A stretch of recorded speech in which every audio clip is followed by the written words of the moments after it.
Doctor Shakuntala Mishra, National Rehabilitation University, Lucknow Uttar Pradesh के online learning platform पर आप सभी का हार्दिक स्वागत है। मैं professor Rajni Ranjan Singh, professor of education, आज रिसर्च मेथडोलॉजी एंड स्टैटिस्टिक्स के अंतर्गत नॉन पैरामेट्रिक स्टैटिस्टिक्स, जिसमें Kruskal Wallis one way ANOVA on ranks test पर चर्चा करेंगे और कोशिश करेंगे कि Kruskal Wallis one way ANOVA on ranks test को हम लोग बारीकी से समझें और इससे रिलेटेड जो न्यूमेरिकल प्रॉब्लम्स हैं उनको हम लोग सॉल्व कर सकें। जैसा कि मैंने बताया कि जो क्रुस्काल वालेस टेस्ट है वो एक नॉन पैरामेट्रिक टेस्ट है। नॉन पैरामेट्रिक स्टैटिस्टिक का मतलब है अप्राचलिक सांख्यिकी। इसे हम डिस्ट्रीब्यूशन फ्री स्टैटिस्टिक्स भी कहते हैं। क्रुस्काल वालेस टेस्ट, जिसको मैंने पूर्व में भी कहा था कि ये one way ANOVA on ranks test भी कहा जाता है इसे। क्रुस्काल वालेस टेस्ट जो बाय रैंक्स या क्रुस्काल वालेस एच टेस्ट भी इसे कहा जाता है। इस टेस्ट का नामकरण William Kruskal and W Allen Wallis के द्वारा किया गया। उन्हीं दोनों के नाम पे इसको हम क्रुस्काल और वालेस टेस्ट भी कहते हैं। जैसा कि मैंने बताया था पूर्व में भी कि यह एक अप्राचलिक सांख्यिकी है। यह एक अप्राचलिक विधि है किसी भी हाइपोथेसिस को टेस्ट करने के लिए। और ख़ास करके जो हम जब सैम्पल्स हम ये एज्यूम करते हैं कि यदि वो एक ही पॉपुलेशन से दिया गया है, हम जानते हैं कि एक पॉपुलेशन से बहुत सारे सैम्पल्स को ड्रॉ किया जा सकता है और यदि उसका डिस्ट्रीब्यूशन का नेचर भी यदि सेम है और हमने एक पॉपुलेशन से यदि हमने बहुत ही डिफरेंट टाइप के यदि हमने सैम्पल्स लिए हैं तो ये एज्यूम किया जाता है कि उन सैम्पल्स के जो एट्रीब्यूट्स होंगे वो सिमिलर होने चाहिए। ये जो क्रुस्काल वालेस टेस्ट है इसको दो से अधिक इंडिपेंडेंट सैम्पल्स जो डिफरेंट या इक्वल साइज़ के हों इसका कंपैरिजन किया जाता है। यानी कि जैसे कि हम लोगों ने मान विटनी टेस्ट जो कि दो सैम्पल्स को कंपेयर करता है, मान विटनी टेस्ट भी एक नॉन पैरामेट्रिक स्टैटिस्टिक है। इसी का ये एक एक्सटेंशन है जहाँ पे मान विटनी से हम दो ग्रुप को कंपेयर कर सकते हैं। क्रुस्काल वालेस से हम दो से अधिक ग्रुप का कंपैरिजन कर सकते हैं। और यदि देखा जाए तो क्रुस्काल वालेस टेस्ट जो है वो वन वे एनालिसिस ऑफ जो वेरिएंस है या वन वे एनोवा है उसकी ये इक्विवेलेंट है। यानी कि पैरामेट्रिक में वन वे एनोवा जो एफ टेस्ट के माध्यम से भी हम कंपेयर करते हैं मोर देन टू मीन्स को, और नॉन पैरामेट्रिक स्टैटिस्टिक में यूजुअली यदि हमें दो से अधिक सैम्पल्स को कंपेयर करना होगा तो हम क्रुस्काल वालेस टेस्ट का प्रयोग करते हैं। क्रुस्काल वालेस टेस्ट अन्य नॉन पैरामेट्रिक स्टैटिस्टिक की तरह ही ये नॉर्मल डिस्ट्रीब्यूशन के एजम्पशंस को नहीं मानता है। इसीलिए नॉन पैरामेट्रिक स्टैटिस्टिक्स को कभी कभी डिस्ट्रीब्यूशन फ्री स्टैटिस्टिक्स भी कहा जाता है। बस केवल एक ये है कि जो भी हम पॉपुलेशन से सैंपल को यदि हम ड्रॉ करें तो डेफिनेटली वो सारे सैंपल्स आपस में इंडिपेंडेंट होना चाहिए, डिपेंडेंट नहीं होना चाहिए। और जो एच टेस्ट, जिसको क्रुस्कल वालिस टेस्ट भी कहते हैं, यानी कि एच टेस्ट का जो डिस्ट्रीब्यूशन ऑलमोस्ट काई स्क्वायर के डिस्ट्रीब्यूशन से मैच करता है। इसीलिए यदि हम डिग्री ऑफ फ्रीडम की भी बात करें तो डिग्री ऑफ फ्रीडम यानी कि ग्रुप्स की संख्या और -1 कर देते हैं, यानी कि G-1 कर देते हैं। G का मतलब नंबर ऑफ ग्रुप्स। तो इसे हम यूजुअली हम ये कहते हैं कि यह एक इसका डिग्री ऑफ फ्रीडम की गणना इससे की जा सकती है। और यदि हम संक्षेप में कहें तो ये काई स्क्वायर के डिस्ट्रीब्यूशन से ये मेल खाती हुई सांख्यिकी है या वितरण है। जब हम काई स्क्वायर के वैल्यू को खास करके एक किसी खास लेवल ऑफ सिग्निफिकेंस पे, जिसको हम अल्फ़ा एरर भी कहते हैं, और किसी खास डिग्री ऑफ फ्रीडम पे यदि उसके टेबल वैल्यू से यदि हम कंपेयर करते हैं उसकी कैलकुलेटेड वैल्यू से, यानी कि कैलकुलेटेड वैल्यू एच के वैल्यू से, तो हम हाइपोथेसिस के एक्सेप्टेंस या रिजेक्शन के बारे में हम एक डिसीज़न ले सकते हैं। मीन्स क्या कि यदि टेबल वैल्यू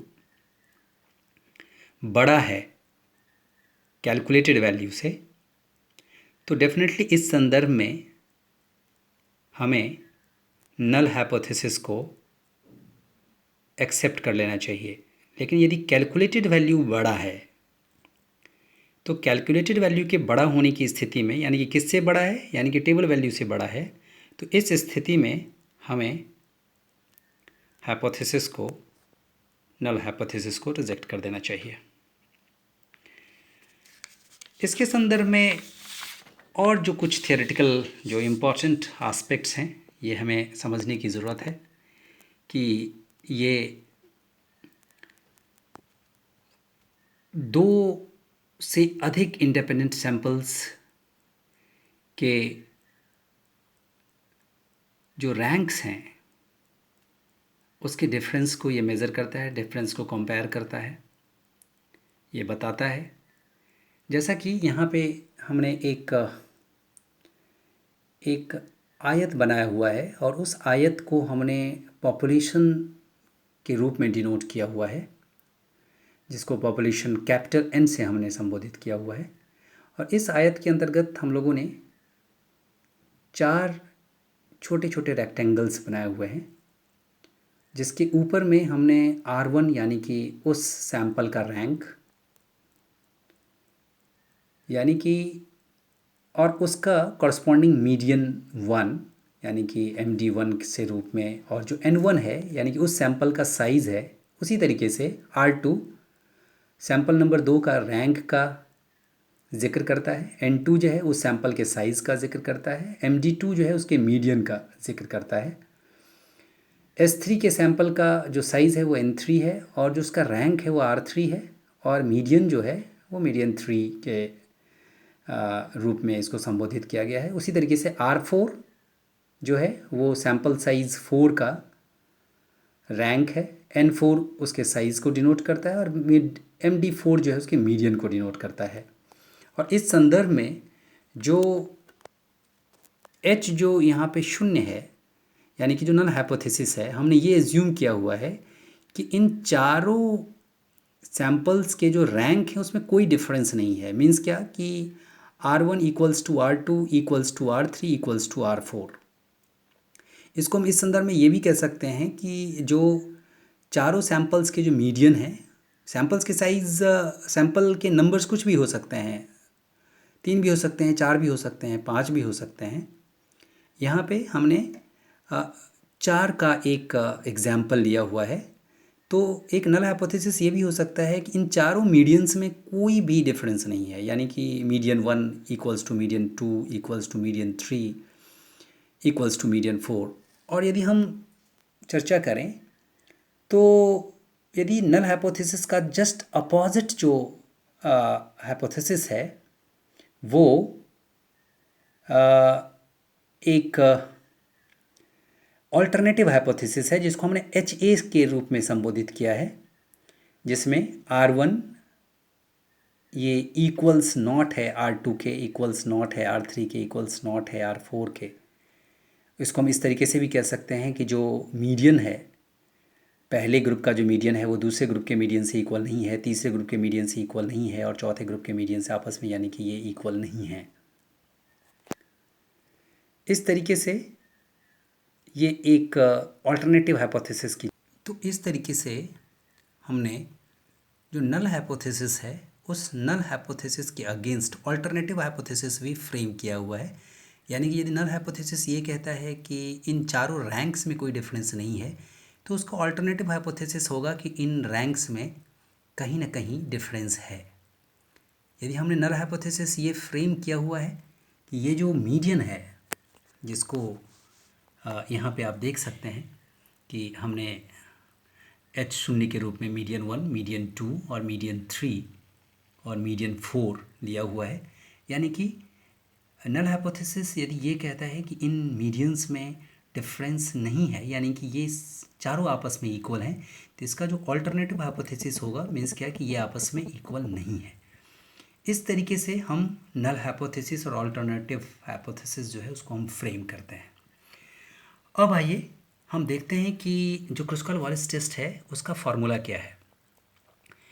जैसा कि हम जानते हैं क्रुस्कल-वालिस टेस्ट को, जैसा कि हमने पूर्व में भी बताया था कि इसको हम H से डिनोट करते हैं, यानी कि H equals to 12 upon n into n+1 bracket में sigma RI square. Sigma RI square का मतलब है कि सैम्पल 1 भी हो सकते हैं, सैम्पल 2 भी हो सकते हैं, सैम्पल 3 भी हो सकते हैं, जितने भी सैम्पल्स होंगे उनके रैंक्स का समेशन, और अपॉन उसका सैम्पल साइज NI ब्रैकेट बंद, फिर -3 इंटू n+1। इसको हम और आसानी से समझ सकते हैं कि H equals to 12 upon n into n+1 into R1 square upon N1, यानी कि R1 स्क्वायर जो है ये पहले सैंपल का रैंक का समेशन है,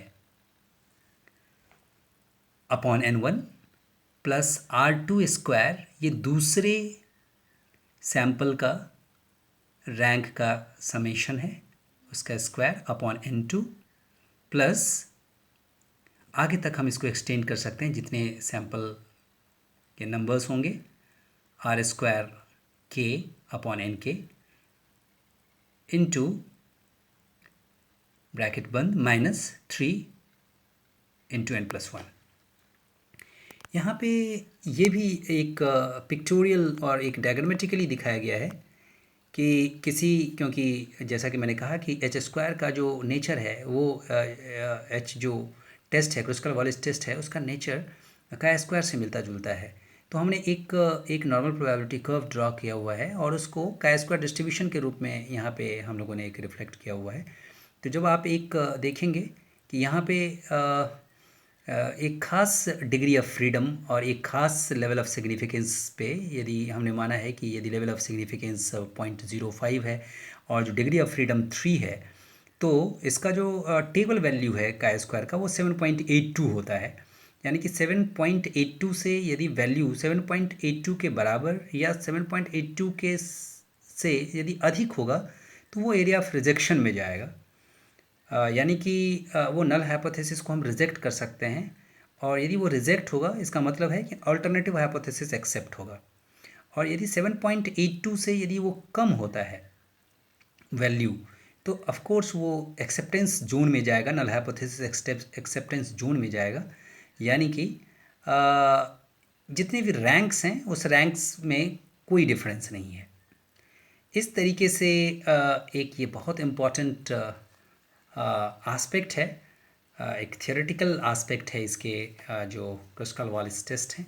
तो इस टेस्ट को हम इस तरीके से अब हम ये समझने की कोशिश करेंगे कि किसी एग्जाम्पल के माध्यम से यहाँ पे एक एग्जाम्पल लिया गया है, Kruskal Wallis H test, completely randomize design का प्रयोग किया गया है। एग्जाम्पल ये लिया गया है कि test the claim at the 5% significance level, यानी कि 5% जो सार्थकता स्तर है, यानी कि 0.05 जो लेवल है, उसके आधार पे that all 4 of the music therapies produce the same median score as problem behavior management strategies for children with intellectual disabilities। इसका मतलब ये है कि 4 तरह के म्यूज़िक थेरेपीज़ एक चिल्ड्रन विद इंटेलेक्चुअल डिसेबिलिटीज़ के 4 ग्रुप को दिया गया है, और इन चारों ग्रुप को पर्टिकुलरली किसी को म्यूज़िक थेरेपी दी गई है, किसी को वोकल रूप में दी गई है, किसी को इंस्ट्रूमेंटल रूप में दी गई है, किसी को दोनों के रूप में दी गई है, और किसी को नहीं भी दी गई है। यानी कि 4 डिफरेंट ग्रुप्स को म्यूज़िक थेरेपीज़ के विभिन्न जो प्रकार हैं उनके माध्यम से म्यूज़िक थेरेपीज़ इसलिए दी गई है क्योंकि उनका प्रॉब्लम बिहेवियर मैनेज हो पाए। इस आधार पे तो जो क्लेम किया गया है कि all 4 therapies produce the same median score as problem behaviour management strategies for children with intellectual disability, यानी कि जो उनके जो रैंक हैं, यदि हम ये कह सकते हैं कि जो जो सैम्पल यानी कि जो मीडियन स्कोर सपोज़ कि एन है, यानी कि ऐसे म्यूजिक थेरेपी जिसको नहीं कोई म्यूजिक थेरेपी दी गई है। NV का मतलब है कि जिनको वोकल थेरेपी दी गई है, वोकल म्यूज़िक, और जिनको इंस्ट्रूमेंटल म्यूज़िक थेरेपी दी गई है, और जिनको दोनों दी गई है, बोथ दी गई है। इन सारे का जो स्कोर है, उनके जो रैंक्स हैं वो इक्वल हैं। इसका मतलब है कि H जो 0 है वो NN equals to NV equals to NI equals to NB। और जो इसका ऑल्टरनेटिव हाइपोथेसिस है, ये हमने फ्रेम किया है कि at least 2 differ from each other, यानी कि 2 जो रैंक्स हैं वो आपस में डिफर कर रहे हैं, अंतर है इन दोनों में। तो एक तो नल हाइपोथेसिस ये कह रहा है कि चारों के चारों इक्वल हैं, और ऑल्टरनेटिव उसका है कि इन चारों में से कोई 2 डिफ़र कर रहा है। और इस तरीके से एक टेबल के रूप में स्कोर को दिखाया गया है, जिसमें 4 सैंपल लिए गए हैं, जिसमें ऊपर म्यूज़िक थेरेपीज़, और जो ईच एंड एवरी जो ग्रुप हैं, 4 ग्रुप में, सभी ग्रुप में टोटल मिलाकर के 20 लोग हैं, जिसमें एक ग्रुप में 5 लोग हैं। तो आप ये देखिए कि जिसमें जो म्यूज़िक थेरेपीज़ है उसमें जो 5 लोग जो हैं उनको जो स्कोर मिला है, यानी कि जिनको कोई म्यूज़िक थेरेपी नहीं दी गई, वो किसी भी टूल पे उनको इन पाँचों बच्चों को 20, 25, 30, 30, 22 ये स्कोर मिले हैं, यानी कि N1 इक्वल्स टू 5 है, यानी कि 5 लोग हैं। फिर वोकल जिनको थेरेपीज़ दी गई है वो भी 5 लोग हैं, जिसमें यानी कि पहले को 10 स्कोर मिला है, फिर दूसरे को 15 मिला है, तीसरे को 20 मिला है, चौथे को 10 मिला है, और 5वें को 12 मिला है। और फिर जिनको इंस्ट्रूमेंटल थेरेपीज़ दी गई है उनके जो स्कोर हैं वो 15 यानी कि 15, फिर 13 यानी कि 13, 17 यानी कि 17, 14 यानी कि 14, और 12 यानी कि 12 ये स्कोर मिले हैं। और यहाँ भी N3 जो है वो 5 है। इस तरीके से जो जिनको दोनों वोकल और इंस्ट्रूमेंटल दोनों थेरेपी दी गई है, वो भी ऐसे भी सैंपल की जो संख्या है, सैंपल में जो लोग हैं वो 5 हैं, 5 बच्चे हैं, उनके भी जो स्कोर है वो 17, 10, 18, 12 और 14, यानी कि N4 इक्वल्स टू 5 है। अब यहाँ पे जो सबसे इम्पॉर्टेंट है कि यहाँ पे चूँकि मॉन विटनी के ही तरह हम लोगों को रैंक डिसाइड करना पड़ता है, और रैंक हम कंबाइंड रैंकिंग करते हैं। लेकिन इसके लिए जो सबसे सहज तरीका जो हम लोगों ने ये किया है कि पहले हमने जितने भी स्कोर्स हैं, यानी कि हमारे पास टोटल 20 स्कोर्स हैं, 20 स्कोर्स को आप यहाँ पे देखिए कि यहाँ पे जस्ट हमने लिखा है कि ये रैंक कंप्यूटेशन, यानी कि रैंक को हमने कंप्यूट करने की कोशिश की है। पहले हम लोगों ने एक डिसेंडिंग ऑर्डर में असेंडिंग ऑर्डर में डेटा को, यानी कि जिसको हम आरोही क्रम कहते हैं, आरोही क्रम में डेटा को हमने अरेंज कर लिया है, जिसमें देखिए जो 10 10 10, फिर 12 12 12, फिर 13, फिर 14 14, 15 15, इस तरीके से फिर 17 17, 18 20 20, फिर 22, फिर 25 30 30। इस तरीके से ये सारे स्कोर्स हैं, ये सारे 20 स्कोर्स हैं, यानी कि पांचों सैम्पल्स को मिला करके जो 20 लोग हैं, उन 20 लोगों का ये स्कोर है। हम लोगों ने उन कंप्लीट स्कोर को हमने आरोही क्रम में सजा दिया है। अब यहाँ पे देखना है कि कुछ स्कोर ऐसे हैं जो कि रिपीटेड हैं, बार बार आए हुए हैं।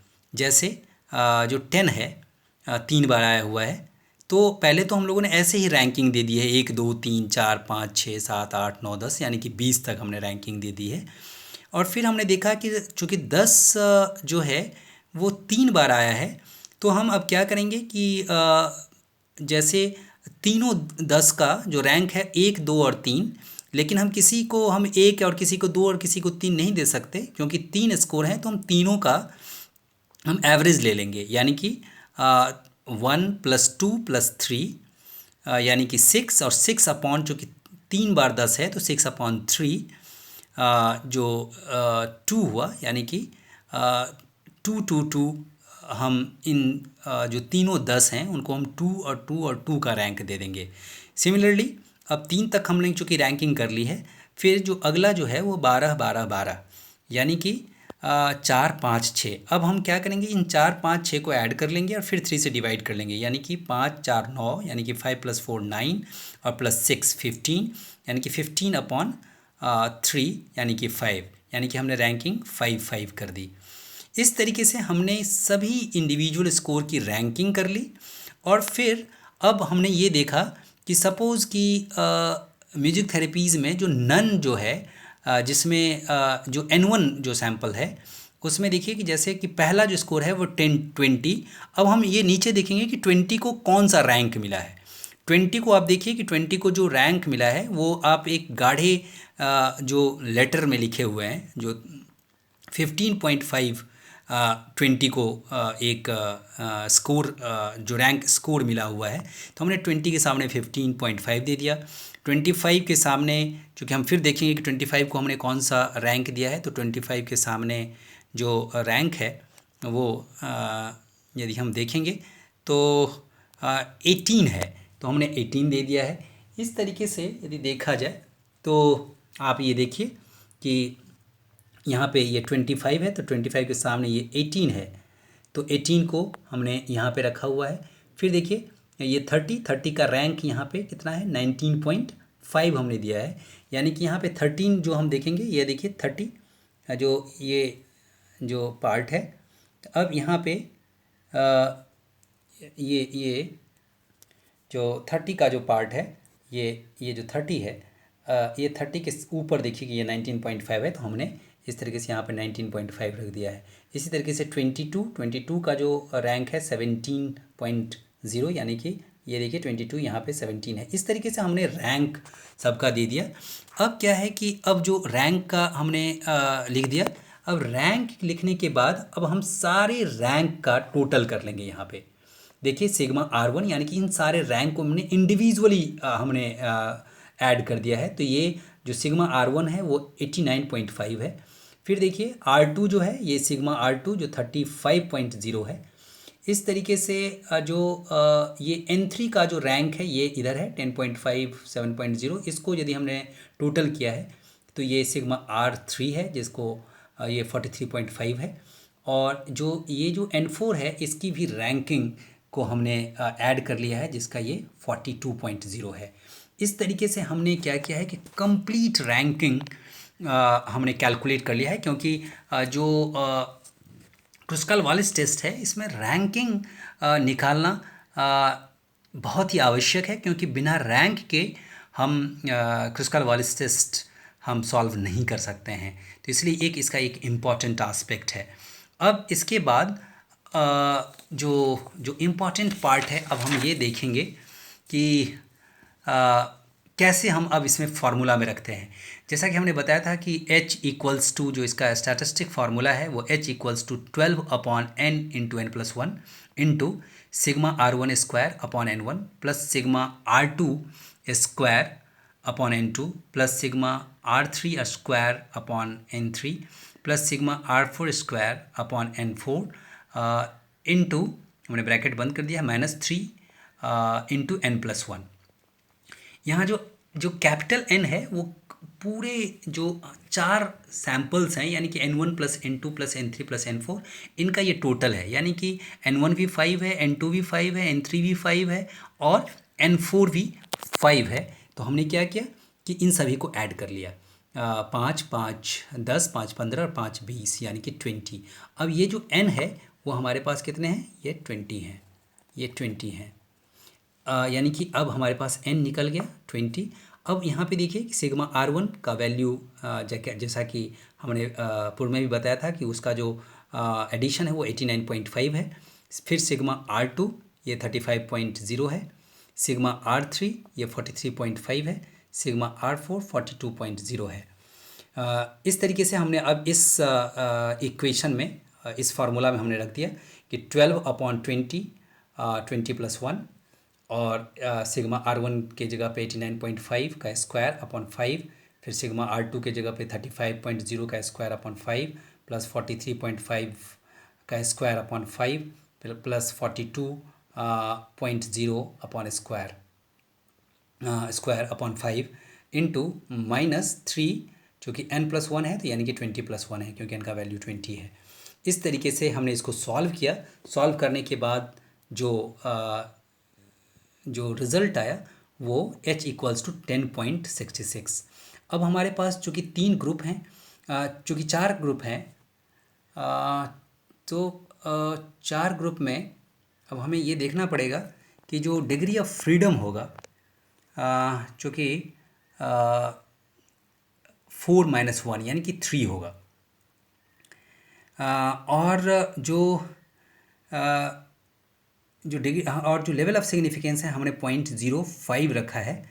अब हमें ये देखना पड़ेगा कि जो h जो है 10.66, अब काई स्क्वायर के वैल्यू में हमें जाकर के ये देखना पड़ेगा कि किस तरीके से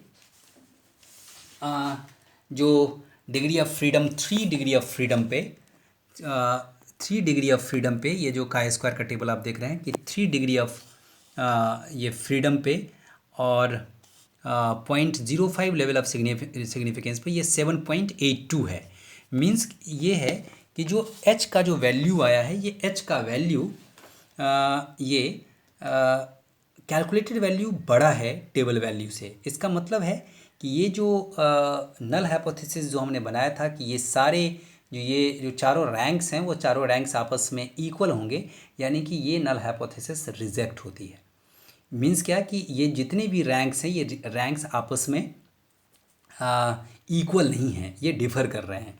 तो इस तरीके से अब यहाँ पे देखिए कि चूँकि 10.66 है, ये रिजेक्शन जोन में जाता है, ये खास करके का स्क्वायर जो 0.05 लेवल ऑफ सिग्निफिकेंस पे, और जो ये जो वैल्यू है ये चूँकि 3 है degree of freedom, 3 degree of freedom पे। और इस तरीके से यदि हमने देखा कि ये जब हम कंपेयर करेंगे तो ये चूँकि 7.82 है, ये 7.82 है, 7.82। अब इनको कंपेयर किया, यानी कि हमने क्या किया कि यहाँ पे देखिए कि जो हेंस जो null hypothesis rejected and alternative hypothesis supported, it means at least 2 medians oblique ranks differs from each other due to music therapies। ये एक क्रस्कल-वालिस टेस्ट का एक एग्जाम्पल के साथ हम लोगों ने डिस्कस किया। मुझे विश्वास है कि आप लोग इसको बारीकी से समझ पाएंगे, और इसको जब तक आप खुद से सॉल्व नहीं करेंगे तब तक ये शायद कॉन्सेप्ट बहुत क्लियर नहीं होगा। तो इस उम्मीद के साथ कि आप खुद से भी सॉल्व करेंगे और क्रस्कल-वालिस टेस्ट को समझ करके आप अपने दैनिक जीवन में भी, शोध के क्षेत्र में भी इसे अप्लाई करेंगे। धन्यवाद।